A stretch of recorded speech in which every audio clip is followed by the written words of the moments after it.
রাখি পূর্ণিমা এই উৎসবটি গোটা ভারতবর্ষই খুব আনন্দ সহকারে পালন করে। ভাই বোনের এই পবিত্র পার্বণটি সকলেরই খুব প্রিয়।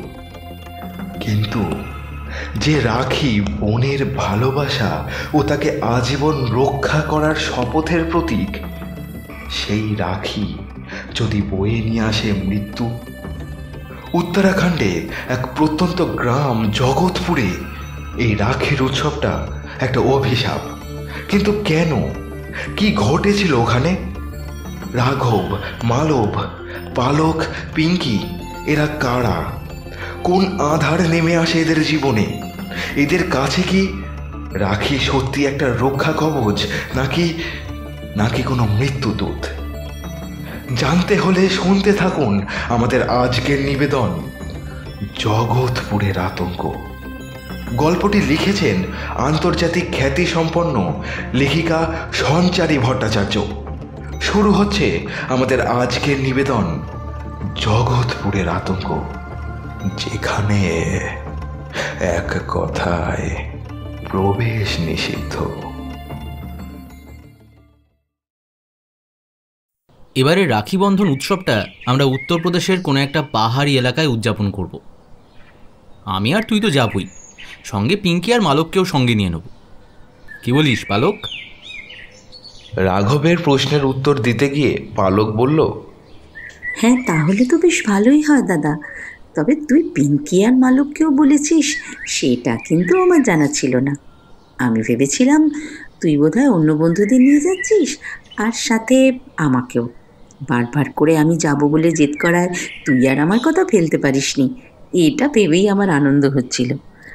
আসলে মালব আর পিঙ্কি ভীষণ অন্যরকম। ওরা কি আর এই সব রিচুয়ালে বিশ্বাস করে? আজকালকার দিনের মানুষেরা কেবলই সব আধুনিক জীবনযাপনের সঙ্গে সংযুক্ত। সেখানে রাখির মতন একটা উৎসব পালনের জন্য কেউ আর এত দূরে যেতে চাইবে? আমার বিশ্বাস হয় না। রাঘব বলল, আরে ধুর পাগলি, আমরা কি শুধু রাখি উৎসব পালন করতে যাচ্ছি নাকি? ওখানে গেলে দেখবি আরও মজা হবে। এছাড়া আমি আমার বাদবাকি বন্ধুদেরকে নিয়ে যেতে চাইনি, কারণ তুই আমার একমাত্র আদরের বোন। কাজেই তোর মনের কথা বুঝে চলাটাই তো দাদা হিসেবে আমার সব থেকে বড় কর্তব্য। এছাড়া বাবাকে আর মাকে বলে রাজি করিয়ে নিয়েছি, ওরা আমাদের ঘুরতে যাওয়া নিয়ে আশা করি আর কোনো সমস্যা করবে না। তাহলে দেরি কিসের? দেখ না কি মজা হয়। রাঘবের এই সিদ্ধান্তে খুবই খুশি হয়েছে পালক। কোনো বোন যদি নিজের দাদার কাছ থেকে এতটা ভালোবাসা পেতে পারে, তাহলে তো সোনায় সোহাগা। পালক সর্বদাই এই বিষয়টিকে নিয়ে চিন্তামুক্ত ছিল, কারণ আজকের যুগে এত ভাগ্য করে কোনো বোন আসেনি যে তার দাদা সব কিছুর আগে নিজের বোনের সুখের কথাটা চিন্তা করবে। তবে এটা সাধারণ সমীক্ষার ভিত্তিতেই বললাম। পালকের জীবনে দেখা অন্যান্য সম্পর্কগুলির ক্ষেত্রে সে তার বান্ধবীদের কাছ থেকে তাদের দাদাদের সম্পর্কে কেবল সমালোচনায় শুনেছে। সেখানে নিজেকে এতটা ভাগ্যবতী পেয়ে সে খুবই আনন্দিত অনুভব করছিল। ধীরে ধীরে যাওয়ার দিনগুলো এগিয়ে এলো। অন্যদিকে পিঙ্কি আর মালবও এসে হাজির হয়ে গেল। মালব পালককে উদ্দেশ্য করে বলল, বাহ, দারুণ ব্যাপার তো। তাহলে আমরা দুই ভাই দুই বোন একসাথে উত্তরপ্রদেশের পাহাড় ভ্রমণে যাচ্ছি। আশা করি বেশ ভালোই অভিজ্ঞতা হবে। পাহাড়ি এলাকার শোভা সবসময় আমার নজর কাড়ে। এর আগেও রাঘবের সাথে অনেক স্থানেই ঘুরতে গেছি, আর সেসব জায়গার স্মৃতি এখনও মনের মধ্যেই স্থান করে রেখেছে। এই সকল স্মৃতিগুলির থেকে সহজে বেরোতেও পারিনি। সব জায়গাতেই গাড়ি নিয়ে ঘুরেছিলাম আমরা। তবে এবারে পিঙ্কিকে সাথে নিয়ে যেতে পারবো, এটাই একটা ভালো ব্যাপার আর কি। কি বলিস রাঘব? রাঘব মালবকে উদ্দেশ্য করে বলল, আরে নে নে নে, গাড়িতে উঠে পড় সকলে। আমাদের সকাল সকাল বেরিয়ে পড়তে হবে, না হলেই পাহাড়ি রাস্তায় গাড়ি চালাতে খুব অসুবিধা হবে। এমনিতেই এখান থেকে যেতে আমাদের অনেকটাই সময় লেগে যাবে। তাছাড়া হাইওয়ে ধরবার আগে ওই রাস্তায় ট্রাফিকও পাবো অনেক। সেই ট্রাফিক কাটিয়ে এগোতে অনেকটাই সময় লাগবে। তারপরে হাইওয়ে ধরে সোজা বেরিয়ে যেতে পারবো। তবে ওই পর্যন্ত যেতেই বেশ অনেকটাই সময় লাগবে রে। রাঘব গাড়িটা স্টার্ট দিতেই যাবে এমন সময় তার মা বললেন, বাবু, উত্তরপ্রদেশের পাহাড়ি রাস্তায় কিন্তু অনেক জায়গাতেই ধস নেমেছে। খবরে সেরকমটাই দেখাচ্ছে। এই রকম পরিস্থিতির মধ্যে পড়লে কিন্তু তোমরা ফিরে এসো। এত ঝুঁকি মাথায় নিয়ে যেও না, এতে কিন্তু বিপদ আরও বাড়বে। তাছাড়া তোমাদের নিয়ে আমার খুব ভয় হয়, বিশেষ করে আমার ছেলেকে নিয়ে। রাঘবের হাতে গাড়ি পড়লে তার কোনো হুঁশ থাকে না। যাক, তোমরা এখন এসো, সবাই সাবধানে যেও। রাঘব গাড়িটা নিয়ে এগোতে শুরু করলো। ওরা সকলেই ছিল দিল্লির বাসিন্দা। পুরনো দিল্লির করলবাগে থাকতো সকলে, সেখানেই সকলের বেড়ে ওঠা। উত্তরপ্রদেশের দিকে গাড়ি নিয়ে যাওয়াটা ওদের কাছে খুব একটা সমস্যা ছিল না, কারণ দিল্লি থেকে সেই স্থানটির দূরত্বই বা কতখানি। তাই কাছে পিঠে ট্রিপগুলিকে তারা বেশ আনন্দের সাথেই উপভোগ করত। গাড়ি ক্রমে রাস্তা ধরে এগোতে থাকলো। এমন সময় রাঘব পিঙ্কিকে উদ্দেশ্য করে বলল, পিঙ্কি, দেখ, আমি ড্রাইভ করছি বলে সামনের দিকে নজর রাখতে হচ্ছে, আর আমি রোড ম্যাপটা দেখতে পাচ্ছি না। তুই একটা কাজ কর না, তোর মোবাইলের লোকেশন চেঞ্জ করতে থাক, বুঝলি? আর শোন, রাস্তার পাশে যে ফলকগুলো রয়েছে সেগুলোর দিকে নজর রাখ, কারণ আগামীতে রাস্তায় অনেক বাঁক পড়বে। সেগুলো বুঝে ঠিকঠাকভাবে এগোতে হবে আমাদের, না হলেই সমস্যা। কোথাও গিয়ে যদি কোনো বাঁকে আমরা আটকে পড়ি না, তাহলে কিন্তু খুব মুশকিল হয়ে যাবে। পথ হারিয়ে ফেললে আমাদেরকে অনেক বড় ঝুঁকি ওঠাতে হবে, আর আমি চাই না তেমন কিছু হোক। তাই তোদেরকে আগে থেকেই বলে রাখছি, একটু ভালো করে খেয়াল রাখিস। এই মালব, তোকেও বলে দিলাম, তুই কিন্তু দেখতে থাক, পিঙ্কির যাতে কোনো অসুবিধা না হয়। আর আমার বোন তো ঘুমিয়েই কাদা, থাকে আর কি বলবো। যাক শোন, আমি ড্রাইভ করছি, তোরা খেয়াল রাখিস। পালক নিজের খেয়ালে প্রাকৃতিক শোভা দেখতে দেখতে কখন যে ঘুমিয়ে পড়েছিল খেয়াল নেই। বাইরের শোভা ছিল দেখবার মতো, যাকে বলে নৈসর্গিক সৌন্দর্য। এই সৌন্দর্য ভাষায় প্রকাশ করা যায় না। উত্তরপ্রদেশের ওই আবহাওয়ার মধ্যে কোথাও যেন একটা না বলা অতীত সাড়া ফেলতে চাইছিল। মনে হচ্ছিল সেই অতীতের হাত ধরে কোনো একটি সংকেতকে কেউ যেন তাদের কাছে পৌঁছে দিতে চাইছে, অথচ অস্ফুটভাবে সেই সংকেতকে খুঁজে বার করতে পারছিল না কেউই। তারা নিজেদের খেয়ালে এগিয়ে চলেছিল। এমন সময়ে একটি কালো বিড়াল তাদের গাড়ির একেবারে সামনে উপস্থিত হলো। সেই বিড়ালটিকে কাটিয়ে উঠতে যাবে রাঘব, তার আগেই গাড়িটি সামনে থাকা একটি গাছের দিকে এগিয়ে গিয়ে গাছটিকে সজোরে ধাক্কা মারতেই গাড়ির সামনের অংশটি একেবারে তুবড়ে গেল। পালকের মাথাটা সামনের কাঁচে গিয়ে ধাক্কা খাওয়ার ফলে বেশ অনেকটা অংশ কেটে গিয়েছে।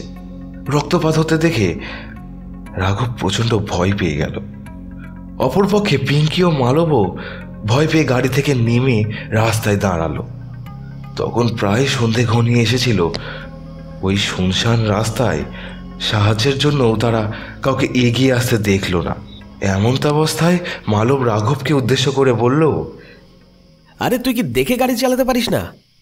ওই জন্যই কাকিমা আমাদেরকে সাবধান করে দিতে চেয়েছিলেন। এখন দেখছি তোর সাথে না গিয়ে আলাদা ড্রাইভারের ব্যবস্থা করে নেওয়া উচিত ছিল, না হলে যে কোনো সময় একটা চরম কাণ্ড বাঁধিয়ে ফেলতে পারিস তুই। আর দেখ, সেটাই হলো। এ কি, পালকের মাথায় তো চোট লেগেছে, রক্ত বেরোচ্ছে। এখন ওকে নিয়ে কোথায় যাব? আশেপাশে তো কোনো ডাক্তারের ব্যবস্থাও নেই। আর কি কি হয়েছিল কি? হ্যাঁ, কি দেখে তুই ওরকমভাবে গাড়ি চালাচ্ছিলি? পাহাড়ি রাস্তায় কোথায় লোকে সংযত হয়ে ধীরে ধীরে গাড়ি চালায়, তুই দেখি একেবারেই উল্টো। ভয়ঙ্করভাবে গাড়িটা ড্রাইভ করছিলি তুই। কিচ্ছু বলার নেই, জাস্ট কিচ্ছু বলার নেই তোকে। রাঘব মালবের কথায় রাগ করল না, কারণ তার জন্যে যে সকলে বিপাকে পড়েছে সেই বিষয়টি সম্পর্কে সেও যথেষ্ট অবগত ছিল বই কি। রাঘব মালবকে উদ্দেশ্য করে বলল, আমি ঠিক জানি না রে, রাস্তাটা দেখেই গাড়িটা চালাচ্ছিলাম, হঠাৎ দেখলাম আমার চোখের সামনেটা অন্ধকার হয়ে এলো। সন্ধে হয়ে গিয়েছিল ঠিকই, তবে মনে হচ্ছিল এক ঝাঁক কালো অন্ধকার যেন আমার চোখের সামনের অংশটিকে একেবারে ঢেকে দিয়েছে। পরিষ্কারভাবে কিছুই দেখতে পাচ্ছিলাম না। এমন সময় কোথা থেকে একটা কালো বেড়াল এসে উপস্থিত হলো। রাস্তা কাটছে দেখে আমি গাড়িটাকে আরও সন্তর্পণে ঘুরিয়ে নেওয়ার চেষ্টা করলাম। এমনিতেই কালো বেড়ালের রাস্তা কাটা খুবই অশুভ, তার উপরে যদি আবার আমার গাড়ির তলায় পিষ্ট হয়, না না, একেবারেই না। এসবের থেকে আমি দূরেই থাকতে চেয়েছিলাম। এই তো দেখছি এক বিপদের হাত থেকে রক্ষা পেতে আর এক বিপদের হাতে পড়লাম। রাঘব পালকের দিকে এগিয়ে গেল, পালকের কপালে হাত দিয়ে কেঁদে ফেলল। এরপরে মালব রাঘবের দিকে একটা ফার্স্ট এইড বক্স বাড়িয়ে দিয়ে বলল, বুঝেছি, এতে তোর দোষ ছিল না। একটা কাজ কর, তুই এখান থেকে কিছুটা তুলো, লাল ওষুধ আর ওই ব্যান্ডেড নিয়ে পালকের ওই কপালে কাটা জায়গায় লাগিয়ে দে। দেখবি ও অনেকটাই স্বস্তি অনুভব করবে। রাঘব মালবের কথা মতন সেটাই করল। এরপরে পালক অনেকটাই সুস্থ অনুভব করল। রাঘবকে উদ্দেশ্য করে বলল, দাদা, তুই এসব মানিস কিনা জানি না, তবে আমি মানি। জানিস তো, এইসব পাহাড়ি এলাকায় অনেক রকমের দুর্ঘটনা ঘটে। পথে ঘাটে অনেক মানুষ মারা যায়, কিন্তু সেভাবে না তাদের কোনো হদিশ পাওয়া যায় না। তাদের সৎকারের কাজও সেভাবে করা হয় না, ফলে অনেকেরই কিন্তু আত্মার শান্তি হয় না। অপঘাতে মারা গেলে কেউ এভাবেই তার আত্মা ঘুরে বেড়াতে থাকে, আর পথ চলতি মানুষদেরও এই একইভাবে মেরে ফেলার চেষ্টা করে। আমাদের সাথে তেমনটাই ঘটেছে। না হলে দিব্যি রাস্তা ধরে এগিয়ে যাচ্ছিলিস তুই, এমন সময় কোথা থেকেই বা একটা কালো বেড়াল এসে হাজির হলো, আর সেটাকে বাঁচাতে গিয়ে তুই সজোরে গাড়িটা ওই গাছের গুঁড়িতে গিয়ে মারলি। আসলে কেউ আমাদেরকে শেষ করে ফেলতে চেয়েছিল। দেখ, পাশে তাকিয়ে দেখ, বেশ ঘন জঙ্গল, আর তার মাঝে এই সরু লেনের রাস্তা। অন্যদিকে রাস্তার পাশেই বিশাল খাদ। এখানেও তো গাড়িটা তলিয়ে যেতে পারতো। আমাদের কপাল ভালো যে তেমন কিছু হয়নি, কিন্তু গাড়ির যা অবস্থা, তাতে করে তো মনে হচ্ছে না এই গাড়ি নিয়ে আর এগোনো সম্ভব হতে পারে। তাহলে আমরা এখন কি করব? মালব ফোনের লোকেশন চেক করতে গিয়ে বলল, দেখ রাঘব, এখানে তো সিগন্যালই আসছে না রে। কি করব বলতো? আশেপাশে তো লোকজনও দেখতে পাচ্ছি না। তাদের কাছ থেকে যে একটা হেল্প চাইবো, সে ব্যবস্থাও তো নেই। এখন কি যে করি, কোথায় যাই, কাকে জিজ্ঞাসা করি? একটা মেকানিক পাবো বলে মনে তো হচ্ছে না। এখন তবে কি এতটা রাস্তা হেঁটে হেঁটে যেতে হবে? পিঙ্কি বলল, আমি আগে একটা ফলক দেখেছিলাম, কিন্তু সেটা তো পাহাড়ি এলাকার দিকে যাচ্ছিল না। আমার মনে হয় কুয়াশার কারণে রাঘবদা অনেক আগেই রাস্তা ভুল করে ফেলেছে, আর আমরা অনেকটাই দূরে চলে এসেছি। এদিকে দেখে তো মনে হচ্ছে আমরা অন্য কোনো রাস্তায় এসে ঢুকে পড়েছি। এখন কি হবে তাহলে? পিঙ্কি ও পালক দুজনেই বেশ ঘাবড়ে গেল। রাঘব তাদেরকে উদ্দেশ্য করে বলল, শোন, এভাবে ভাবলে চলবে না। এক জায়গায় স্থির হয়ে দাঁড়িয়ে থাকলেও হবে না, আমাদেরকে এগোতে হবে। এগিয়ে গেলে তবেই আমরা কিছু একটা অনুসন্ধান করতে পারবো। কিন্তু একটা কথা কিছুতেই বুঝতে পারছি না, সঠিক পথ ধরে আস্তে আস্তে কিভাবে ভুল পথের দিকে গাড়ি ঘুরিয়ে নিলাম আমি। এতটাও কি ভুল ড্রাইভিং করতে পারি আমি? আমাকে তো ফলকটি সঠিক পথেরই সন্ধান দিয়েছিল। এখন তো মনে হচ্ছে আমি সত্যিই হয়তো বিপাকে পড়ে গেছি। শোভা দেখা তো দূরের কথা, এখন কিভাবে রাতটা নিশ্চিন্তে কাটানো যাবে সেটা ভেবেই আমার মারাত্মক ভয় করছে। মালব বলল, বাদ দে তো, যা হবে দেখা যাবে। আগে তো সামনের দিকে এগোতে থাকি, নিশ্চিত কোনো না কোনো উপায় বেরোবেই। এখানে এমনিতে অনেক গ্রামই দেখতে পাওয়া যায়। সেই গ্রামগুলোর ওপর ভিত্তি করে যদি কোনো লোকালয়ের সন্ধান পাই, তাহলে ক্ষতি কি? আমাদের উপকারেই তো লাগবে। নে এবারে চল, ওদিকে এগোনো যাক। মালবের কথা শেষ হতেই ওরা সকলে সামনের দিকে এগোতে শুরু করলো। গাড়িটা ওই তোবড়ানো অবস্থাতেই গাছের একটি পাঁশ ঘেঁষে দাঁড়িয়ে রইল। পিঙ্কি রাঘবকে উদ্দেশ্য করে বলল, দাদা, মনে হচ্ছে সামনের দিকে কোনো একটা গ্রাম আছে। কয়েকজনের গলার আওয়াজ পাচ্ছি। মনে হচ্ছে ওনারা এদিকেই আসছেন। যদি আমার ধারণা সত্যি হয় তাহলে আমরা ঠিক একটা সুরাহা খুঁজে বের করতে পারবো। পিঙ্কির কথায় সকলের মনের মধ্যে বল এলো। সকলেই ভাবল হয়তো তাই হবে। তারা আরও কিছুটা এগোতেই সামনের দিকে বেশ কয়েকজন লোককে দেখতে পেল। লোকগুলি লাঠি হাতে সামনের দিকে তাকিয়ে কোন একটা বিষয়ে আলাপ আলোচনা করছিল। ওদেরকে একসাথে সেদিকে ধাবিত হতে দেখেই সকলে চমকে উঠল। এরপরে তাদের দিকে তাকিয়ে একজন বলে উঠলেন, বলি আপনারই কারা আর এদিকে আসতেছেন কেন? এখানে তো অনেক সমস্যা, আর এদিকে যাওয়া যাবেনি। রাস্তা একেবারে আটকে দেওয়া হয়েছে। সামনে পাহাড়ে ধস নামিছে কিনা, ওদিকের কোনো গাড়ি এদিকে আসতে পারছে না, আর এদিকেরও কোনো গাড়ি ওইদিকে যেতে পারছে না। কাজেই আপনাদের আজকের রাতটুকু গাড়ির মধ্যেই বিশ্রাম করতে হবে। রাস্তা পরিষ্কার না করা হলে কাউই তো যেতে আসতে পারবে না। লোকগুলোকে দেখে ওরা সকলেই বেশ ঘাবড়ে গেল। লোকগুলোর পরনের পোশাক আশাক দেখে মনে হচ্ছিল তারা স্থানীয় বাসিন্দা।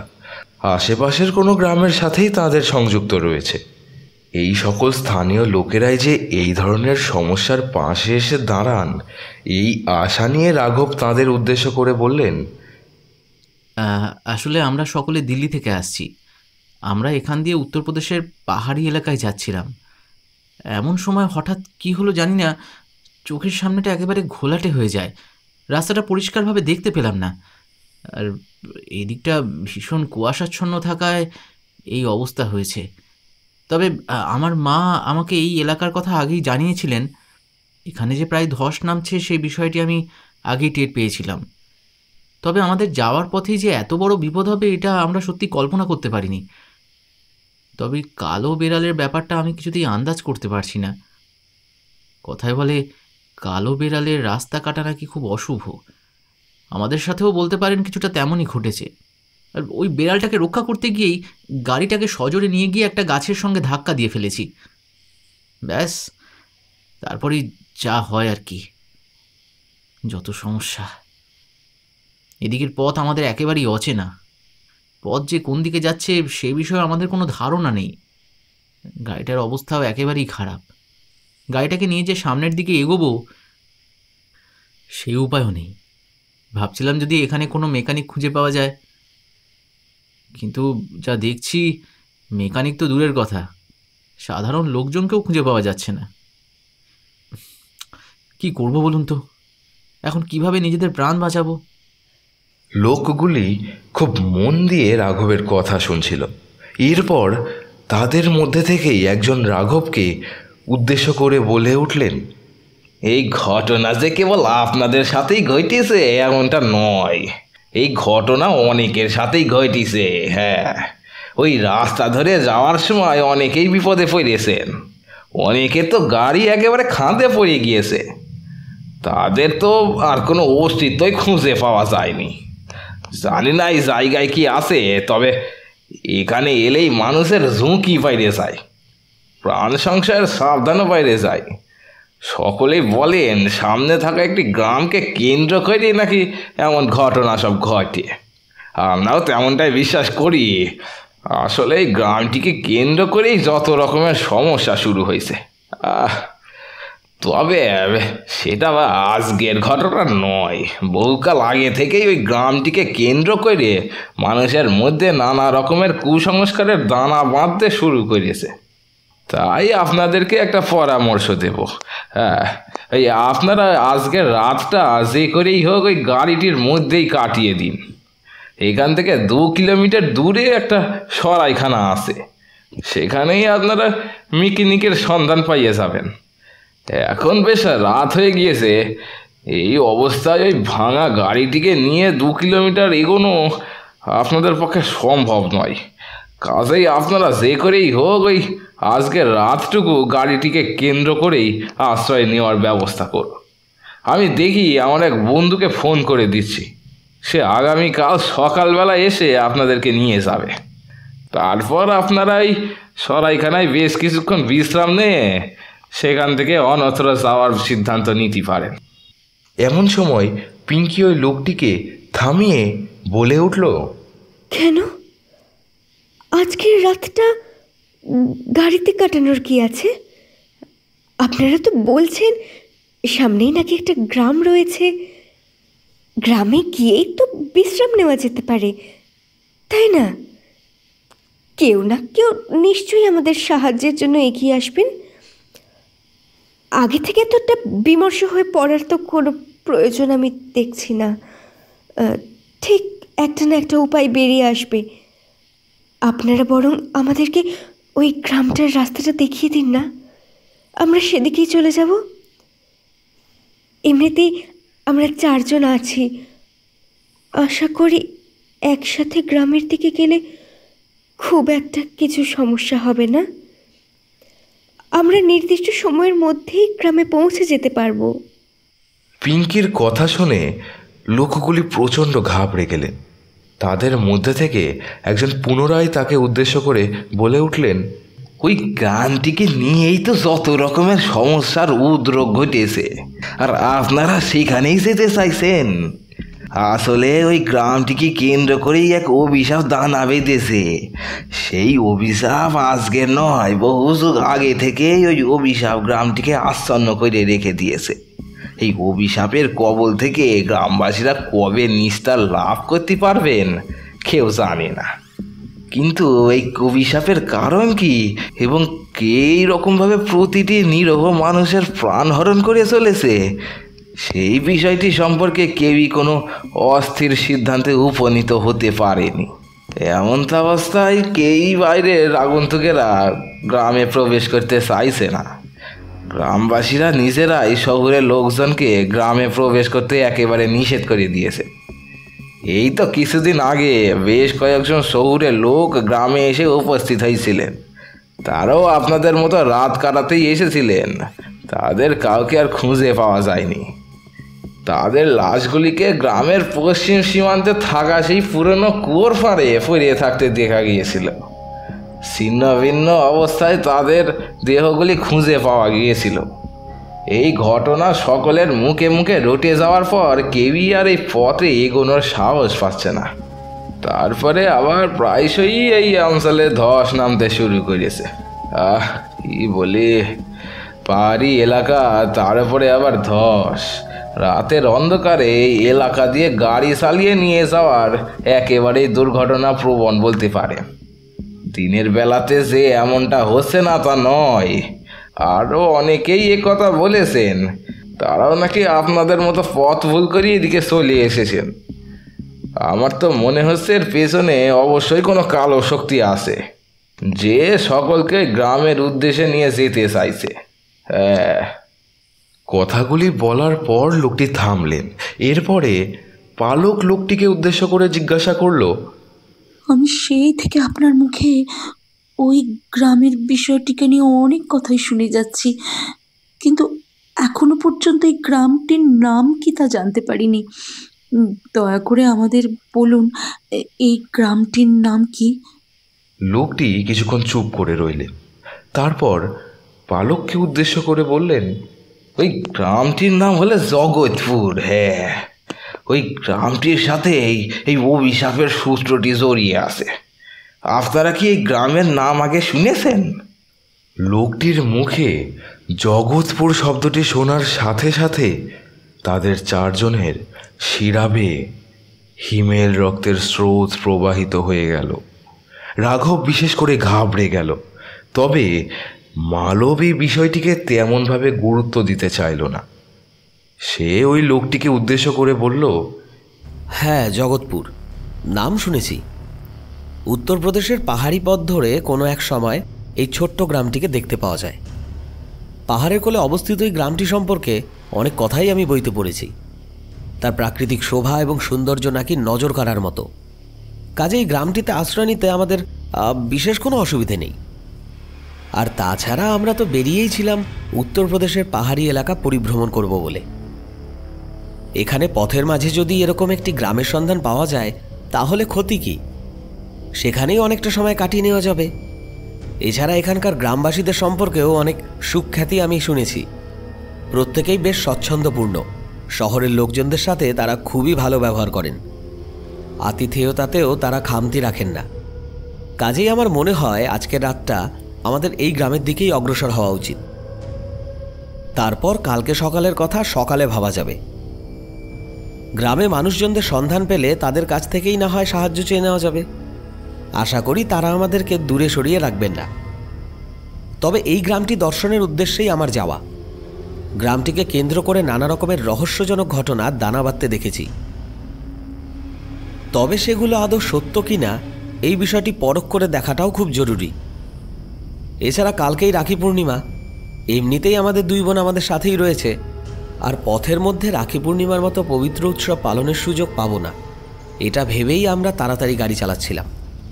কিন্তু পথের মাঝখানে যখন এত ভালো একটি সুযোগ পেয়ে গেলাম এবং একটি গ্রামের অনুসন্ধান পেয়ে গেলাম, তাও আবার জগৎপুরের মতো একটি গ্রাম, তখন এই রহস্য উদ্ঘাটনের ইচ্ছে তো জাগবেই। এখানেই না হয় রাখি পূর্ণিমা উৎসবটিকে পালন করে নেওয়া যাবে। মালব লক্ষ্য করল তার মুখ থেকে এই কথাগুলি শোনার সাথে সাথে ওই লোকগুলি নিজেদের মধ্যে কী সব আলোচনা শুরু করেছে। তাদের চোখের মুখের ভিত্তি স্পষ্ট প্রমাণ করে দিচ্ছে ওই গ্রামে কিছু রয়েছে, ভয়ঙ্কর কিছু রয়েছে, যার জন্যেই তারা প্রত্যুত্তরে কিছুই জানাতে চাইল না। তাদের মধ্যে থেকে একজন মালবকে উদ্দেশ্য করে বললেন, বেশ ঠিক আছে, আপনারা যখন আমাদের কোনো কথাই শুনতে চাইছেন না, তখন আর এই বিষয়ে আপনাদেরকে বলে কোনো লাভও নেই। আপনারা যদি দুই ছেলে থাকতেন তাহলে কোনো সমস্যা ছিল না, কিন্তু যখন দুজন মহিলাও আপনাদের সাথে রয়েছেন তখন তাদের একটা সুরক্ষার বিষয় এসেই পড়ে। একা একা এভাবে জঙ্গলের মধ্যে মেয়েদেরকে নিয়ে না থাকাই সমীচীন হবে। তবে জগৎপুরের পরিবর্তে যদি অন্য কোনো গ্রামের সন্ধান পেতেন তাহলে আমরা কোনো সময় আপনাদেরকে সেখানে যেতে নিষেধ করতাম না, কিন্তু জগৎপুর বলেই যত সমস্যা। তবুও বলবো আপনারা দাদা হয়ে বোনদের খেয়াল রাখার চেষ্টা করবেন। আপনারা যখন ওদের সাথে রয়েছেন তাহলে ওনাদের সুরক্ষার কোনো অসুবিধা হবে না। আপনারা একটা কাজ করুন, আপনারা সামনের ওই বাঁক ধরে একেবারে সোজা চলে যান। সামনের দিকে বেশ কিছুটা জঙ্গল পড়বে। ওই রাস্তাটা বেরোনোর পরেই আবার রাস্তার দুধারে কিছুটা জঙ্গল নজরে পড়বে। আপনারা ওই সরু রাস্তা ধরেই এগোতে থাকবেন, কিন্তু কোনো দিকে বেঁকে যাওয়ার চেষ্টা করবেন না, তাহলে কিন্তু পথ ভুলে যাবেন। জঙ্গলের মধ্যে পথ হারিয়ে ফেললে বড় রকমের বিপদে পড়বেন। আপনাদের গাড়িটা এখানেই থাক, আমরা পাশের গ্রামেই থাকি। এখান থেকে আমাদের গ্রাম অনেকটাই দূর। আমরা আসলে রাস্তাঘাট সারানোর জন্য সরকারি কর্মী হিসেবে নিযুক্ত পেয়েছি। যদিও এগুলো কনস্ট্রাক্টের কাজ, তবে সরকার এখন কাজগুলিকে করানোর জন্য স্থায়ী লোকেদের সুযোগ দিচ্ছে। সেই সুবিধেই কাজ পেয়েছি। আর কি, আর এখানে কাজে লাগার পর থেকে ওই জগৎপুর সম্পর্কে নানান কথা কানে শোনা যায়। সেই কারণেই আপনাদেরকে সাবধান করে দিতে চাইছিলাম। আমরা একবার ওই গ্রামে গিয়েছি, তাই রাস্তাটা চিনি। আপনারা এক কাজ করুন, একটা কি দুটো টর্চ সঙ্গে নিয়ে এগোতে থাকুন। আশা করি 20-25 মিনিটের মধ্যে পৌঁছে যাবেন। যাক, সাবধানে যাবেন। আমি আমার বন্ধুকে যোগাযোগ করার চেষ্টা করছি। এখানে তো নেটওয়ার্ক থাকে না বললেই চলে, তাও কখন ফোনে পাবো সেটাও বলতে পারছি না, তবে আশা করি পেয়েই যাবে। আপনারা কাল সকাল সকাল এখানে এসে উপস্থিত হয়ে যাবেন। যদি না পারেন তাহলে দুপুরের মধ্যে অন্তত চলে আসার চেষ্টা করবেন। আমি আমার বন্ধুটিকে বলে রাখবো, সে এসেই আপনাদের গাড়িটিকে নিয়ে সামনের দিকে 2 কিলোমিটার এগিয়ে যাবে। আশা করি তারপরে আপনারা নিজেদের গন্তব্যের দিকে এগিয়ে যেতে পারবেন। ততক্ষণের জন্য সাবধানে থাকবেন এবং নিজেদের খেয়ালটা রাখবেন।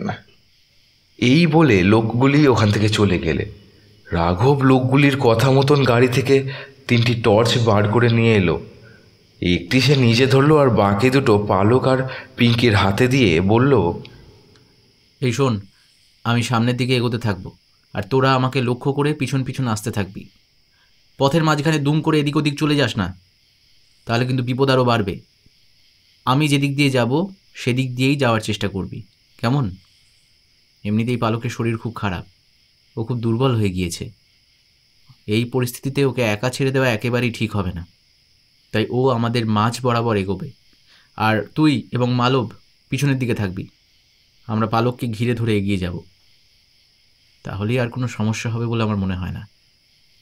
এমনিতেই শুনেছি এখান থেকে 20-25 মিনিটের পথ, সুতরাং ধরে নে 2-3 কিলোমিটার রাস্তা তো হবেই। তাছাড়া জঙ্গলের পথ ধরে 2-3 কিলোমিটার হেঁটে যাওয়া কিন্তু মুখের কথা নয়, তার উপর এত ঘন জঙ্গল। এমনিতে এই জায়গাটির সম্পর্কে অনেক কথা কানে এসেছিল, তবে নিজের চোখে দেখবার পরে ভয়টা যেন আরও অধিক মাত্রায় গ্রাস করতে শুরু করেছে। শিরদাঁড়া বেয়ে একেবারে হিমেল রক্তের স্রোত বয়ে যাচ্ছে। এই পাহাড়ি এলাকাগুলো যে এতটা নিস্তব্ধ এবং ভয়ঙ্কর হতে পারে সেটাই আন্দাজ করতে পারছি না। নে তাহলে এবার যাওয়া যাক, কথা বাড়ি আর লাভ নেই। ওরা নির্দিষ্ট বিধি মেনে পালককে মধ্যিখানে রেখে এগোতে শুরু করলো। টর্চের আলোয় রাস্তার সামনের অংশটি বেশ অনেকটাই আলোকিত হয়ে উঠেছিল, কিন্তু এমন সময় হঠাৎ প্রাকৃতিক দুর্যোগ শুরু হওয়ায় সকলেই বেশ ঘাবড়ে গেল। হঠাৎ মেঘটা গর্জন করে উঠল। আকাশে বিদ্যুতের ঝলকানি লক্ষ্য করা গেল। আকাশের ওই কালো মেঘের সারিকে ভেদ করে কোন এক অভিশাপ তাদের দিকে আক্রমণ হানতে চাইছে। তার ভয়ঙ্কর অট্টহাসি যেন গোটা জায়গাটাকে একেবারে ঘিরে ফেলেছে। সে তার ধারালো নখগুলিকে এগিয়ে দিতে চাইছে ওদের দিকে। জঙ্গলের ওই ঘন কালো অন্ধকারের পাশাপাশি মেঘের গর্জনের শব্দ তাদের হৃদস্পন্দন থামিয়ে দেওয়ার পক্ষে যথেষ্ট ছিল।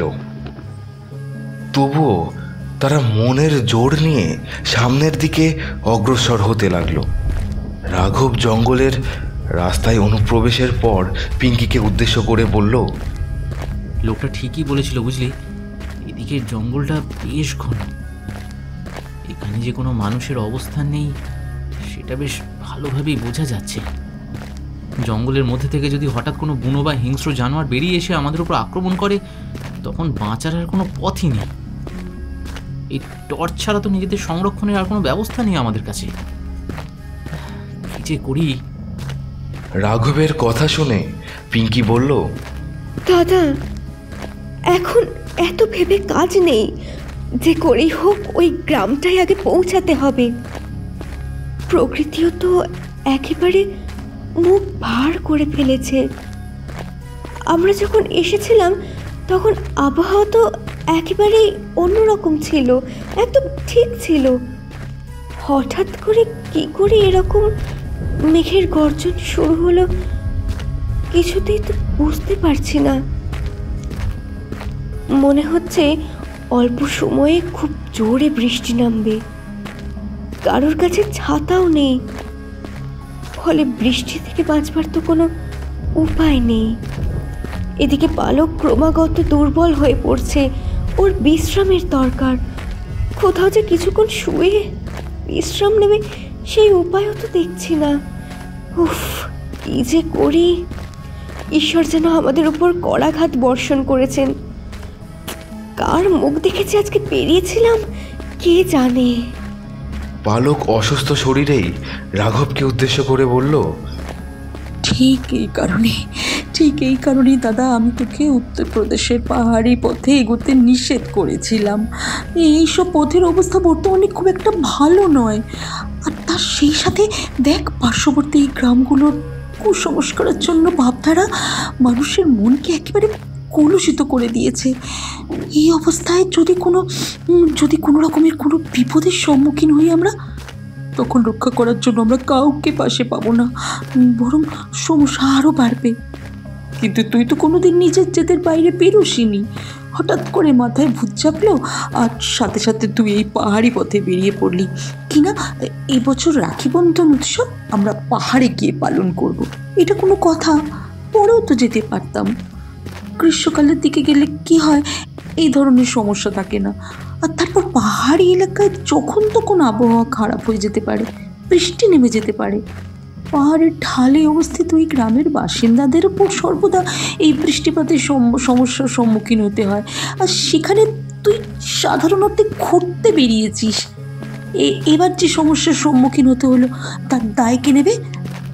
রাঘব পালককে উদ্দেশ্য করে বলল, শোন, এত ভেবে লাভ নেই। আমাদেরকে যখন গ্রামের দিকে এগোতেই হবে তখন সেদিকেই মনোনিবেশ করা ভালো।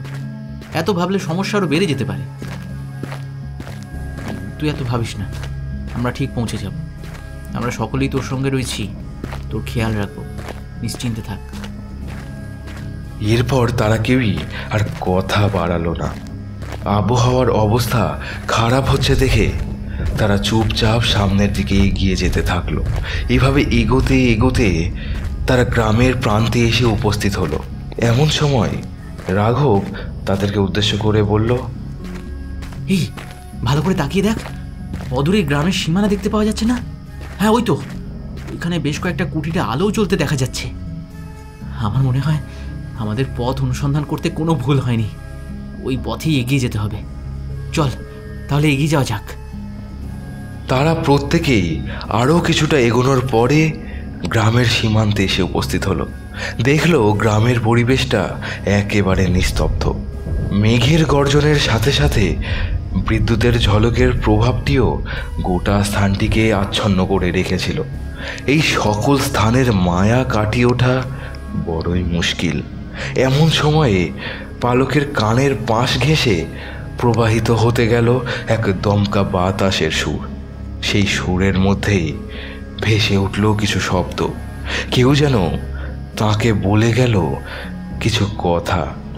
অবচেতন মনের উপরে বিশ্বাস রেখেই সেই শব্দগুলিকে শুনতে থাকলো পালক। এবারে রাখি বন্ধনে আবার রক্ত বইবে, শেষ হবে তোরা প্রত্যেকে। তোদেরকে বেঁচে ফিরে যেতে দেব না আমি। এভাবে তো শেষ হতে হয়েছিল আমাকে, তোদেরকেও তাই শেষ করব আমি, শেষ করে দেব। আর স্বাদ নেব রক্তের। পূর্বের অনুষ্ঠিত অভিশাপ এখনো একইভাবে বহমান থাকবে। এভাবেই চলতে থাকবো আমি, এভাবেই। কোনোদিনও এই অভিশাপকে খণ্ডন করতে পারবে না কেউ পারবে না। মরবি তোরা, সকলে মরবি।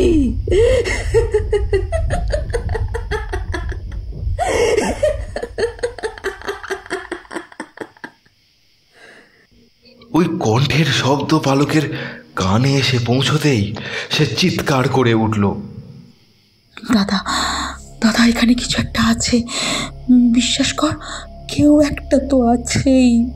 সে আমার কানের কাছে এসে ফিস করে কথাগুলো বলে গেল।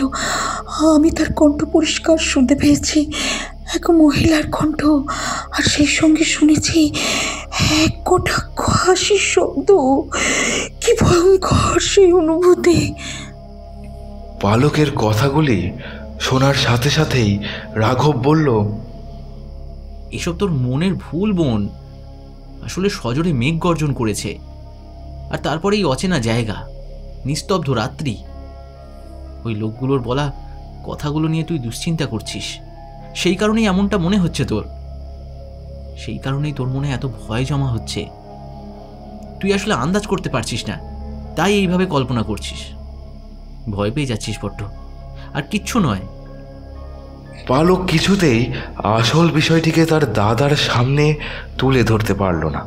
এমন সময়ে রাঘব বলল, একটা কুটির নজরে পড়ছে, ওখানে চল, কাউকে না কাউকে ঠিকই পেয়ে যাব। ওরা সকলে কুটিরের সামনে এসে উপস্থিত হলো। এরপরে রাঘব তাদেরকে উদ্দেশ্য করে বলল, তোরা এখানে দাঁড়া, আমি গিয়ে কাউকে পাই কিনা দেখছি। ওরা ওখানেই দাঁড়িয়ে রইল। এরপরে ওই কুটিরের দিকে রাঘব এগিয়ে গিয়ে বলে উঠল, কেউ আছেন? একটু দরজাটা খুলুন না প্লিজ। ভেতরে কেউ আছেন? হ্যালো, কেউ আছেন ভেতরে? আসলে আমরা খুব বিপদে পড়ে আপনাদের এখানে এসেছি,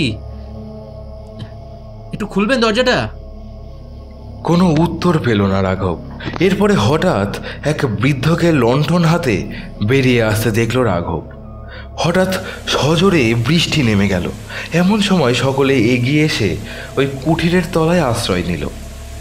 হঠাৎ এক বৃদ্ধ এগিয়ে এলেন এবং ওদের সকলকে উদ্দেশ্য করে বললেন, বলছি আপনারা কারা? এখানে কি করছেন? কি দরকার? এত রাতে বিরক্ত করছেন কেন? পালক এগিয়ে গিয়ে বলল, না না, আসলে রাস্তায় আটকে এখানে এসেছি, সকলেই বিপদের মধ্যে আছি। আপনি যদি আমাদের আজকের রাতটা আপনার কুটিরে বিশ্রাম করতে দেন, তাহলে আমরা বাধিত থাকব।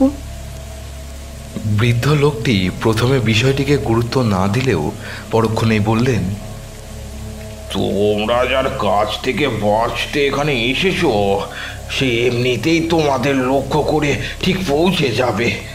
তোমাদের কাছে পৌঁছতে তাকে কেউই আটকাতে পারবে না। কথাটা খেয়াল রেখো। সে তোমার আমার কুটিরে আসতেই পারে, তাতে ক্ষতি নেই। তবে এরপর কি হবে সে বিষয়ে কিন্তু আমি কোনো পরামর্শ দিতে পারবো না। বৃদ্ধের এমন আচরণ ও কথার ভঙ্গি দেখে সকলেই ভীষণ ঘাবড়ে গেল। তবে রাঘব বৃদ্ধকে শান্ত ও নম্র কণ্ঠে বলল, বেশ, আমরা কেবল আশ্রয় চেয়েছি। আপনি এমনিতেই অসুস্থ, আপনাকে প্রশ্ন করে বিব্রত করব না। বৃদ্ধটি বললেন, বেশ, তোমরা ভিতরে এসো। এমনিতেই আমার ঘরখানা বেশ ছোট, এতজন একসাথে বসতে পারবে কিনা সন্দেহ। বৃদ্ধ লোকটির কথায় অন্তর্হিত অর্থ অনুধাবনের ইচ্ছা প্রকাশ না করেই সকলে সেদিকে এগিয়ে গেল। এরপরে ঘরে ঢুকে বসল। ঘরের ভিতরে দরজার সামনে টিম টিম করে একটি হ্যারিকেন জ্বলছিল। সেই হ্যারিকেনের আলোয় চারিদিকটা বেশ উদ্ভাসিত হয়ে উঠেছিল। ওরা দেখল বৃদ্ধ লোকটি একটি চৌকির ওপরে বসে রয়েছে। এরপরে খানিকের মধ্যেই একটি বালিশে শরীরটাকে এলিয়ে দিয়ে বসলেন তিনি। তারপর তাদেরকে উদ্দেশ্য করে বললেন, তোমরা হঠাৎ এখানে কিভাবে এসে পড়লে? দেখে তো মনে হচ্ছে শহুরে লোকজন। রাঘব তাকে উদ্দেশ্য করে বলল, আগে হ্যাঁ, আমরা শহুরে লোক, এদিকে একটা পাহাড়ি এলাকায় যাচ্ছিলাম। আসলে আমরা সকলেই ভাই বোন, এখানে এসেছিলাম রাখি বন্ধন উৎসব পালনের জন্য। যদি কোনো জায়গা পাওয়া যায় যেখানে ভাই বোনেরা মিলে এই পবিত্র উৎসবটিকে পালন করতে পারি। কিন্তু যাচ্ছিলাম যেদিকে, সেদিকে আর যাওয়া হলো না। পথের মাঝে নানান ধরনের দুর্ঘটনার মধ্যে পড়ে আমাদেরকে পথ ভুলে এদিকে চলে আসতে হলো। কি করব বলুন? তবে এই গ্রামটির বিষয়ে অনেক কিছুই শুনেছিলাম। এদিকে আসতেও যে খুব একটা মন চাইছিল একেবারেই নয়, কিন্তু ওই যে নিয়তি যদি কাউকে টেনে নিয়ে আসে তাহলে আর কি করা যাবে। এমন সময়ে পালক তার দাদাকে থামিয়ে দিয়ে বলল,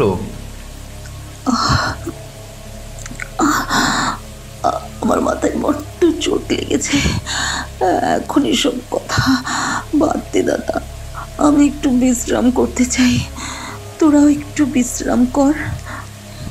এরপরে সকলেই যে যার মতন চোখ বন্ধ করে ঘরের মেঝেতে পাতা মাদুরটিকে আশ্রয় করে শুয়ে পড়ল। এমন সময়ে আবারও কেউ পালকের কানে এসে ফিসফিস করে বলে উঠল, তোরা আবারও আমার অজান্তেই এসে ভিড়েছিস। এবারে তো তোদেরকে আমি আরোই ছাড়বো না, তোদেরকে শেষ করে ফেলবো। তোরা বাঁচতে চাস তো পালা এখান থেকে, ভালো কথা বলছি, এক্ষুনি পালা, নইলে কিন্তু সকলেই শেষ হবি। বিশেষ করে তোদের সাথে থাকা ওই ছেলে দুটো, ওরা সবার আগে শেষ হয়ে যাবে। পালা, শিগগির পালা এখান থেকে, নইলে বাঁচার সকল রাস্তা বন্ধ, বলে দিলাম। পালক ভয়ে হুড়মুড়িয়ে উঠে বসল। দেখল বৃদ্ধ লোকটি তার দিকে তাকিয়ে রয়েছে, খাটের ওপরে বসে ড্যাব ড্যাব করে তাকে দেখে চলেছেন। বৃদ্ধের চোখের ভিতরটা একেবারেই ফাঁকা, সেখানে মনির পরিবর্তে রয়েছে দুটো গোলাকার বড় বড় গর্ত। সেটি দেখবার সাথে সাথেই পালকের শিরাবে হিমেল রক্তের স্রোত বয়ে যেতে শুরু করলো। সে সজোরে চিৎকার করে উঠল। পালকের চিৎকার শুনতে পেয়েই রাঘব সহ বাকি সকলেরই ঘুম ভেঙে গেল। তারা পালকের মুখের দিকে তাকিয়ে দেখল সে সামনের দিকে লক্ষ্য করে কিছু একটা বিড়বিড় করে চলেছে। তারা সেটি লক্ষ্য করে সামনের দিকে তাকাতেই ভয়ে আঁতকে উঠল। ওই একই দৃশ্য নজরে পড়ল তাদেরও। আর ঠিক সেই সময়ই ওই বৃদ্ধ লোকটি তাদেরকে উদ্দেশ্য করে বললেন,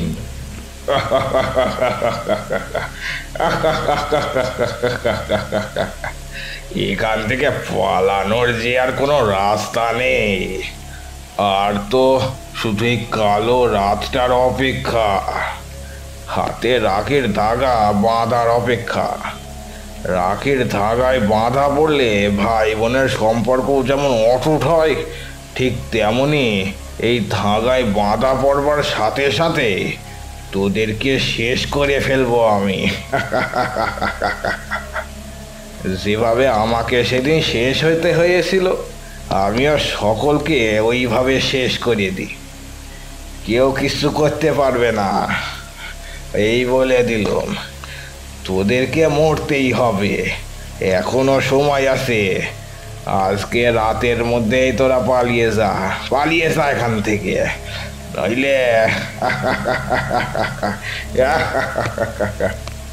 বৃদ্ধের শরীরের মধ্যে থেকে বেরিয়ে আসছিল এক ভয়ঙ্কর চিৎকারের শব্দ। সেই চিৎকারের শব্দকেও সহ্য করতে পারছিল না। সকলেই কানে আঙুল দিতে বাধ্য হলো। এমন সময়ে তারা দেখল ওই চৌকিতে আর কেউ নেই। স্থানটি একেবারে ফাঁকা হয়ে গিয়েছে। এটি দেখা মাত্রই সকলে ওই কুটির থেকে বেরিয়ে অন্যদিকে দৌড়তে শুরু করলো। তারপরে আবারও একটি কুটিরের সামনে এসে আছড়ে পড়তেই তাদের পদধ্বনি শুনে এক ভদ্রলোক বাইরে বেরিয়ে এলেন। এরপরে তিনি রাঘবকে উদ্দেশ্য করে বললেন, এ কি অবস্থা আপনাদের? আপনারা কারা? আর এইভাবে হন্তদন্ত হয়ে দৌড়াতে দৌড়াতে কোথা থেকে আসছেন? রাঘব লোকটির দিকে তাকিয়ে হাত জোর করে কাঁদতে কাঁদতে বলল, আমরা ওই সামনের দিকে যে কুটিরটি রয়েছে সেখানে আশ্রয় চাইতে গেছিলাম। ওখানে এক বৃদ্ধের সাথে সাক্ষাৎ হয়েছিল। তিনি আমাদের ঘরে এসে বসতে বললেন। আমরা পথ ভুলে গ্রামে এসে পড়াই এই বিপত্তি। রাতের কারণে অন্যত্র যেতে পারিনি আমরা। রাতটা কোনো ক্রমে কাটিয়ে কালকে ভোরের দিকেই এখান থেকে বেরিয়ে যাব।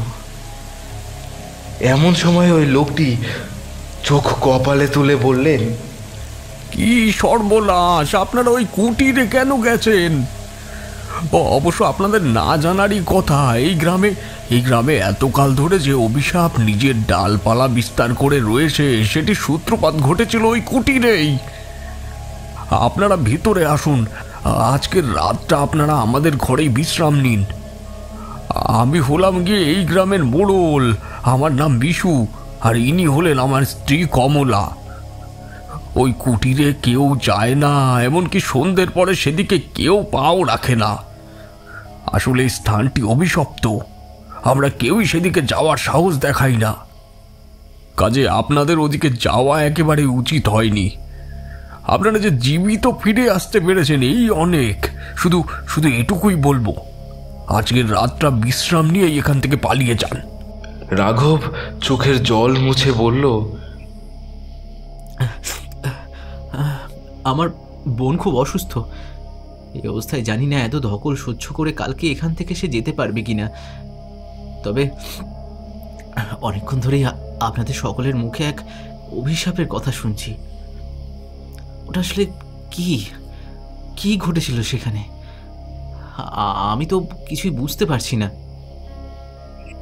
লোকটির স্ত্রী কমলা বলে উঠলেন, এখন আর সে কাহিনী আমরা মুখেও আনতে চাই নে। ধরে নেন এই গ্রামে যা কিছু ঘটছে সব তার জন্যে। আমরা তার নাম মুখেও আনতে চাই নে, কারণ সে আর জীবিত নাই। আর মৃত কারুর নাম মুখে আনলে তার আত্মার শক্তি বৃদ্ধি পায়। সেই আত্মার মুক্তি ঘটে না থাকলে যে তার নাম মুখে এনেছে সে তারই অনিষ্ট করার জন্যে ধাবিত হয়ে আসে। এর থেকে রক্ষা পাওয়ার আর কোনো উপায় নাই। কাজে রাতের অন্ধকারে এসব বিষয় আলোচনা না করাই ভালো। আপনারা বরং কিছু মুখে দিন। এই সামান্য কিছু খাবার রয়েছে, এটি মুখে দিন। কালকে সকালে না হয় নিজেদের গন্তব্যের দিকে রওনা হবেন, ক্ষতি নাই। সেদিন ওদের কেউই আর গল্প শোনার বাতিকটাকে কাজে লাগাতে চাইল না। সকলেই মারাত্মক ক্লান্ত ছিল। সকলেরই চোখ লেগে এলো। চোখের সামনে ঘটতে থাকা ওই কারণগুলির সাথে যে তাদেরকে ঘন নিবিড় সম্পর্ক তৈরি হতে চলেছে, এই বিষয়টির কথা কেউই আগে থেকে আন্দাজ করতে পারল না। পরদিন সকাল হতেই রাঘব চোখ খুলে দেখল সকলেই ঘুম থেকে উঠে পড়েছে। এরপরে মালব রাঘবকে উদ্দেশ্য করে বলল, কমলা আর তার স্বামী চাষের জমি দেখতে গিয়েছে, তবে আমাকে জানিয়ে গিয়েছে সবটাই। মানে সবটা বলতে কোনো কাহিনী নয়, এখানে থাকতে বলেছে আর কি। দুপুরের খাবার খেয়ে বেরোতে বলেছে, না হলে নাকি গৃহস্থের অকল্যাণ হয়। তাই ভাবছি কিছুটা সময় এখানে কাটিয়েই যাই, কি বলিস? পিঙ্কি বলে উঠল, আচ্ছা, একটা কাজ করলে কেমন হয়? এই ফাঁকে আমরা দুই বোন মিলে তোদের হাতে রাখিটা বেঁধে দিই। আজকে এমনিতেই রাখি পূর্ণিমা, ভালোই হবে। ওরাও বাড়িতে নেই আর আমাদেরকে বারণ করারও কেউ নেই। এখানকার মানুষজনের কথাই আমার তেমন বিশ্বাস নেই।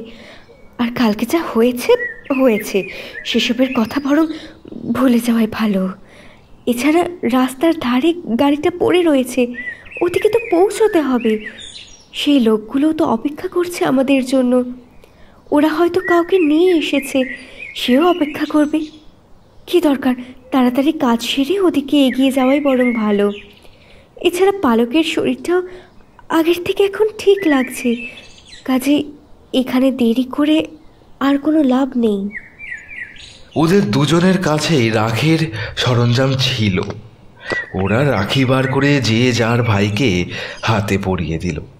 রাখি বন্ধন উৎসবটিকে বেশ আনন্দের সাথে পালন করতে সক্ষম হলো তারা। সকলের মনের মধ্যে আনন্দের জোয়ার খেলে গেল। তবে ঠিক সেই মুহূর্তেই ঘটল একটা অদ্ভুত ঘটনা। হঠাৎই পূজার থালাটি পালকের হাত থেকে মাটিতে পড়ে গেল। আর ওই সময়ই কমলা ও বিশু ঘরের মধ্যে প্রবেশ করলেন। কমলা বিষয়টি লক্ষ্য করতেই চিৎকার করে উঠলেন, এ কি সর্বনাশ করেছেন আপনারা? আপনারা রাখি পালন করছেন, ভাইয়ের হাতে রাখি পরাইছেন। জানেন না এই গ্রামে ওই ঘটনার পর থেকে কোনো বোন তার ভাইয়ের হাতে রাখি পরাতে পারে না। সেই প্রেতাত্মা কাউকে রাখি পরতে দেয় না। যে বোন আজকের দিনে তার ভাইয়ের হাতে রাখি পরায়, সে তাকেই মেরে ফেলে, সঙ্গে তার ভাইদেরকেও। এভাবেই তো সেই অভিশাপ এত কাল ধরে নিজের আস্তানা গেড়ে বসে আছে। এই গ্রামের বুক থেকে সেই অভিশাপ কি দূরে সরানো কারোর পক্ষেই সম্ভব হয়নি। জানি না কবে অভিশাপের হাত থেকে আমাদের মুক্তি হবে। জানি না, আমি কিচ্ছু জানি না। কমলা ভয়েতে পিঙ্কি ও পালকের হাত থেকে পূজার থালাগুলি কেড়ে নিলেন, কিন্তু রাঘব ও মালব কেউই তাদের হাত থেকে বাঁধনের বাঁধা রাখিগুলোকে খুলতে চাইল না। মালব কমলাকে উদ্দেশ্য করে বলল, আরে না, আমরা এসবে বিশ্বাস করি না। এগুলো সবই আপনাদের মনের মধ্যে থাকা কুসংস্কার। এসবের ওপর বিশ্বাস করাটা একেবারেই অযৌক্তিক। এই যুগে দাঁড়িয়ে এখন আপনারা এসবে বিশ্বাস করেন কি করে? চল তো রাঘব, আমরা রাস্তার দিকে এগোই। এতক্ষণে বোধহয় ওই লোকগুলিও চলে এসেছে। আর বোনেদের পরানো ভালোবাসার এই চিহ্ন কিছুতেই আমরা হাত থেকে খুলব না, তাহলে আমাদের অকল্যাণ হবে। বিশু তাদেরকে উদ্দেশ্য করে বলল, এই কল্যাণ সকলের কাছে অভিশাপ বাবু। আমরাও জানি রাখির বন্ধন এক পবিত্র বন্ধন, কিন্তু এর দ্বারাই মানুষের জীবনে নেমে আসে কালো অভিশাপের ঘের। কাজে এর থেকে আমাদেরকে উদ্ধার পাওয়ার কৌশল খুঁজে বার করতে হবে। আপনারা এখান থেকে কোথাও যাবেন না। পথে বেরোলে ওই আত্মা আপনাদের সর্বনাশ করে দেবে।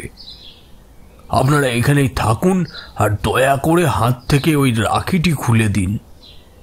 এখনো সময় আছে, খুলে দিন। ওরা কেউই বিশুর কোনো কথায় কান দেয় না। এরপরে ওইভাবেই সকলে কুটির থেকে বেরিয়ে গ্রামের রাস্তা ধরে বড় রাস্তার দিকে এগোতে শুরু করে। এমন সময়ে হঠাৎ রাঘবের বুকে প্রচণ্ড ব্যথা শুরু হয়।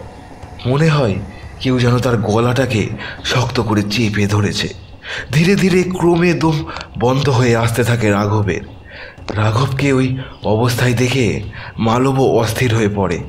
সেও রাঘবকে বাঁচানোর আশায় তার দিকে এগিয়ে যেতে থাকে। আর এমন সময়ে সেও ঠিক একইভাবেই নিজের বুকের ভিতরে ব্যথা অনুভব করে। সেই সাথে তারও মনে হতে থাকে কেউ যেন তার গলাটিকে শক্ত করে চেপে ধরেছে। নিঃশ্বাস বন্ধ হয়ে আসতে থাকে দুজনেই মাটিতে পড়ে যায়। চোখ কপালে উঠে যায় তাদের। তারা বোনদের দিকে হাত বাড়িয়ে সাহায্য চাইতে শুরু করে, কিন্তু তার আগেই সব শেষ হয়ে যায়। পালক ও পিঙ্কি তাদের দাদাদেরকে বাঁচানোর জন্য এগিয়ে গিয়েও কিছু করতে পারে না। ওদের নিথর দেহ দুটি ওইভাবেই পড়ে থাকে। পিঙ্কি ও পালক কাঁদতে শুরু করে। ওদের কান্নার শব্দ শুনে গ্রামের অনেকেই সেখানে ছুটে আসেন। এরপরে বিশুও সেখানে ছুটে যান। তাদেরকে উদ্দেশ্য করে বলেন, বলেছিলাম আপনাদেরকে এখান থেকে বাইরে না যেতে। আপনারা কেউই আমার কথা বিশ্বাস করতে চাইলেন না। গ্রামের অন্যান্য লোকেদের মধ্যে থেকে একজন চিৎকার করে বলে ওঠেন, এত কাল বাদে আবারও কেউ এই আস্পর্ধা দেখানোর চেষ্টা করেছে। ওই প্রেত তাই আবারও ফিরে এসেছে। এবার আর কিছু করার নেই। আমরা এই দুই ছেলের সৎকার এখানে করতে দেব না। ওই প্রেতের হাতে মারা গেছে যারা, তাদেরকে গ্রামের শ্মশানে পোড়াতে দেওয়া হয়নি। যে সেই কাজ করতে যাবে সেই প্রেত তাকেও শেষ করে ফেলবে। পালক এই সকল কথা আর সহ্য করতে না পেরে বলে উঠল, আপনারা দয়া করে চুপ করুন। আমরা আমাদের দাদাদের হারিয়ে ফেলেছি। কিভাবে কি হলো কিচ্ছু বুঝতে পারলাম না। কোনোদিনও হতে পারে না। আমরা যেভাবেই হোক ওদের দুজনকে আমরা ফেরত পেতে চাই। বিশুবাবু, আপনাকে আমাদের সাহায্য করতে হবে।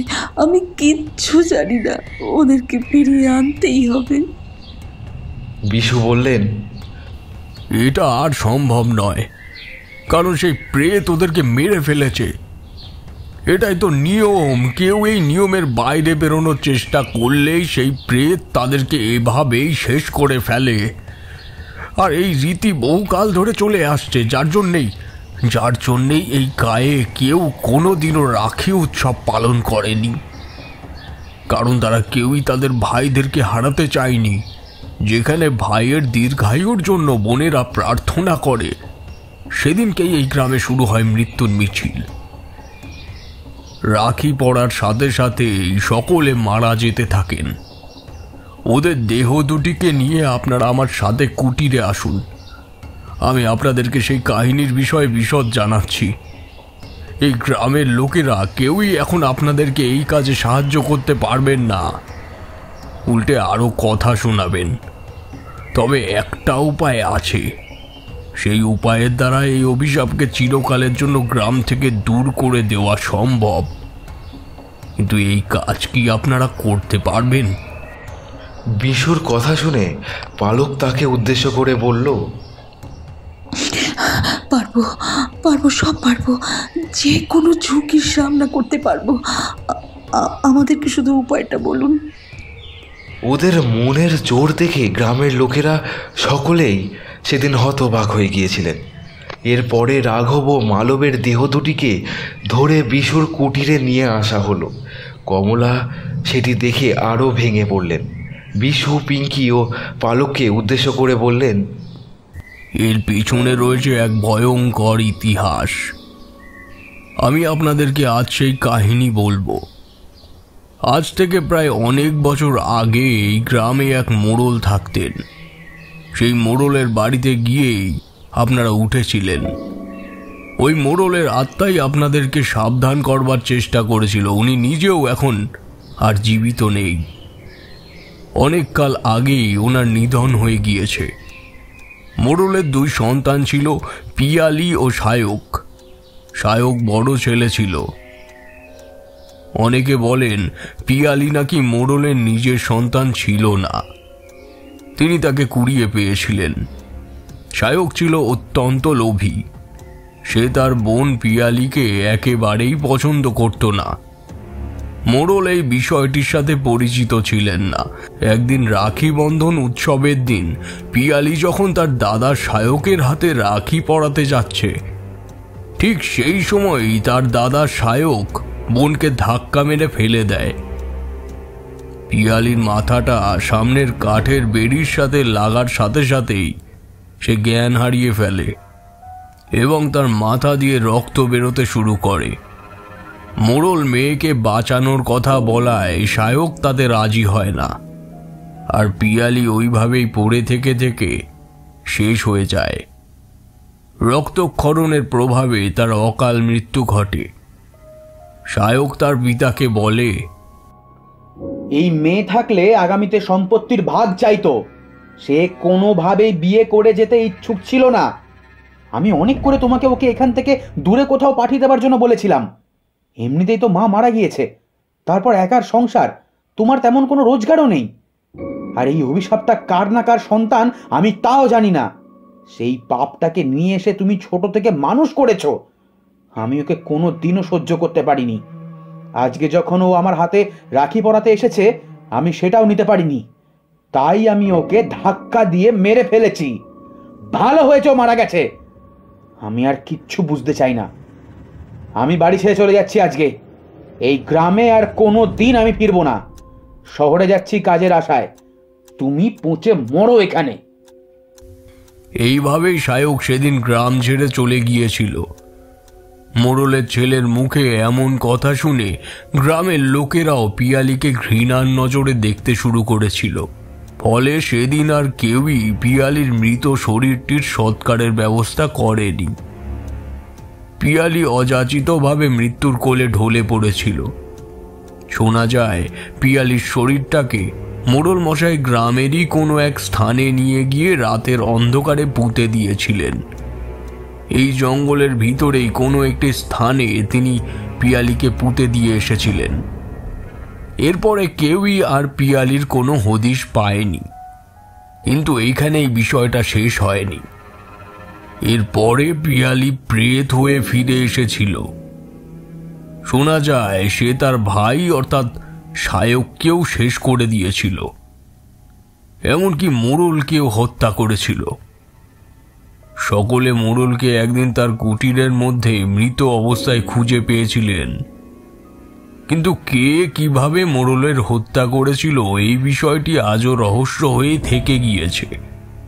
আপনারা আপনাদের ভাইদেরকে জঙ্গলের ভিতরেই কোথাও একটা পুড়িয়ে দিন, কারণ ওদের মৃত্যু অপঘাতে হয়েছে। তবে যদি আপনারা এই অভিশাপকে শেষ করতে চান তাহলে পিয়ালির মৃত শরীরটিকে খুঁজে বার করে তাকে জ্বালিয়ে ফেলতে হবে, না হলে এই ঘটনা ঘটতেই থাকবে। পালক পিঙ্কিকে উদ্দেশ্য করে বলল, তা কি করে সম্ভব? এত বড় অঞ্চলের মধ্যে কোথায় সেই মোড়ল পিয়ালির শরীরটাকে পুঁতেছিল এই খুঁজে বার করা এক প্রকার অসম্ভব। আর আমাদের যদি এই কাজ করতে হয় তাহলে ঝুঁকি আরও বাড়বে। আমরা দাদাদের হারিয়ে ফেলেছি, এই কাজ করতে গেলে আমাদের নিজেদেরও তো প্রাণ সংশয় হয়ে যাবে। পিঙ্কি বলল, তবুও আমার মন বলছে যেখানে তুই প্রথমবার ওদের কণ্ঠ শুনতে পেয়েছিলিস ওই স্থানে ওর দেহটি পোঁতা রয়েছে। আমাদেরকে সেদিকেই যেতে হবে। ওরা বিশুকে সাহায্য করতে বলে। এরপরে তাদের দাদাদের দেহ দুটি সঙ্গে নিয়ে তারা জঙ্গলের দিকে এগিয়ে যেতে শুরু করে। জঙ্গলের পথ ধরে এগোতে গিয়ে হঠাৎ তাদের নজরে পড়ে এক বিশেষ চিহ্ন। ততক্ষণে সন্ধ্যের চাদরে ঢাকা পড়েছে গ্রামটা। বিশু তাদেরকে উদ্দেশ্য করে বললেন, খুব সাবধান, একা একা এই কাজ করা খুবই কঠিন। আপনারা বিশাল বড় ঝুঁকি নিয়েছেন, তবে আজকের মধ্যে এই কাজ সম্পন্ন করতে হবে। রাখি পূর্ণিমার রাত পেরিয়ে গেলে আর এই প্রেতকে বন্দি বানানো যাবে না। আমি ততক্ষণে আপনাদের দাদাদের সৎকারের ব্যবস্থা করি।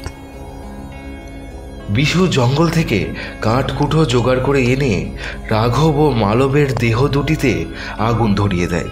এরপরে সেই আলোতেই পিঙ্কি আর পালক একটি ধারালো বাঁশের কঞ্চি জোগাড় করে নিয়ে এসে মাটি কোপাতে শুরু করে।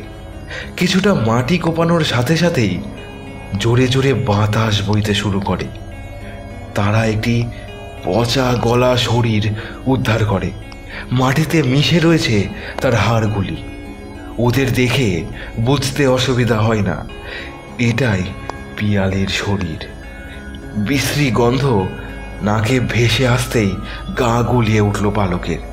সে বেশ কিছুটা বমিও করে ফেলল। এরপরে ওই আগুনের মধ্যে থেকে একটি জ্বলন্ত কাঠ নিয়ে এসে ওই শরীরটির উপরে স্পর্শ করতে যাবে এমন সময়ে এক প্রবল শক্তি এসে তার হাত থেকে কাঠের টুকরোটি ফেলে দেয়। পালক পিঙ্কিকে উদ্দেশ্য করে বলে, পিঙ্কি, তাড়াতাড়ি ওই দেহটিতে অগ্নি নিক্ষেপ কর, না হলে সে কিছুতেই এই কাজ সম্পন্ন করতে দেবে না। বিশু পিঙ্কিকে বাঁচানোর জন্য এগোতে যাবে এমন সময়ে সেই বীভৎস চেহারার প্রেতনি বিশুর সামনে এসে দাঁড়ায়। সেই ভয়ঙ্কর চেহারা দেখে বিশু ঠক ঠক করে কাঁপতে থাকে। এরপরে এক দমকা হাওয়া সেই প্রেতনি বিশুকেও ওই জ্বলন্ত চিতার মধ্যে ফেলে দেয়। বিশুর গায়ে আগুন লেগে যায়। সে চিৎকার করতে থাকে। অন্যদিকে কোনো হদিশ না পেয়ে পালক সেখান থেকে পালানোর চেষ্টা করে, কিন্তু কোনো ফল হয় না। সে পিছনে ফিরতেই ওই পেতনির নখলো আঙুলগুলি তার হৃৎপিণ্ডকে একেবারে এফোড় ওফোড় করে দেয়। যন্ত্রণায় ছটফট করতে করতে সে শেষ হয়ে যায়। এরপরে পিঙ্কি লক্ষ্য করে ওই পেতনি তার দিকে এগিয়ে আসছে। বাতাসের চেয়েও অধিক বেগে ছুটে আসে তার দিকে। এমন সময়ে সে নিজের হাতে থাকা ওই জ্বলন্ত কাঠের টুকরোটিকে ছুঁড়ে দেয় পিয়ালির মৃত শরীরটির দিকে। সাথে সাথে ওই প্রেতনিটিকেও দগ্ধ করে দেয় সেই আগুন। ভস্মীভূত হয়ে যায় চতুর্দিক। একটি ভয়ঙ্কর মুঠোমণ্ডলের অবয়ব সেই অগ্নিবলয়কে ভেদ করে তার জ্বলন্ত মুখটিকে পিঙ্কির সামনে এনে বলে, এভাবে শেষ হব না আমি, এভাবে শেষ হব না, আবারও ফিরবো,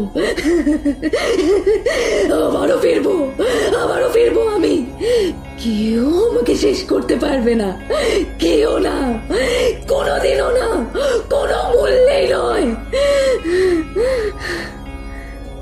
এরপরেই সেই আগুন আকাশের সীমানা স্পর্শ করে, আর সেটিকে খুঁজে পাওয়া যায় না।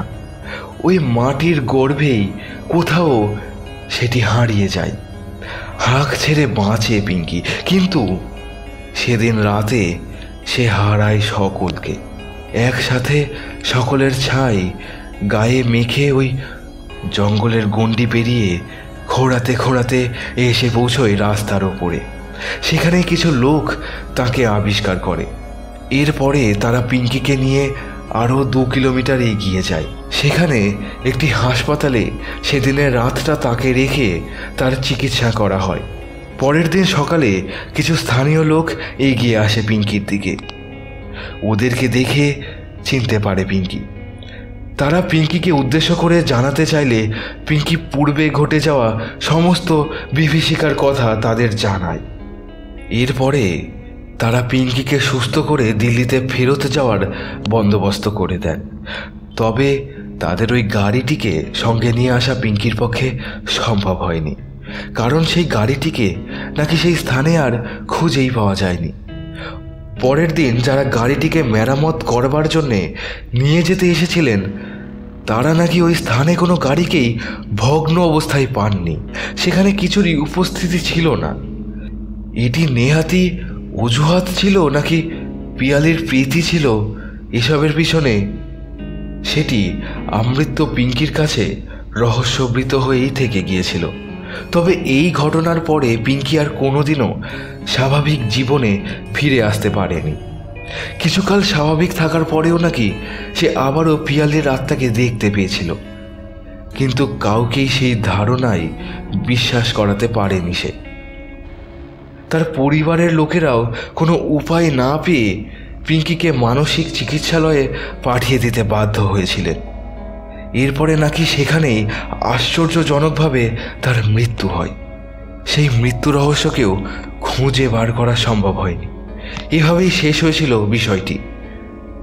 এই ঘটনার আসল কারণ কি হতে পারে সেটি না হয় আমি আপনাদের ওপরেই ছেড়ে দিলাম। এবারে আপনারাই বরং এর বিচার করুন। হয়তো এই জন্যেই আমাদের জীবনে ঘটে যাওয়া কিছু কিছু ঘটনা প্রশ্নচিহ্ন হয়েই থেকে যায়। সেগুলির কারণ সন্ধান করা সম্ভব হয়ে ওঠে না।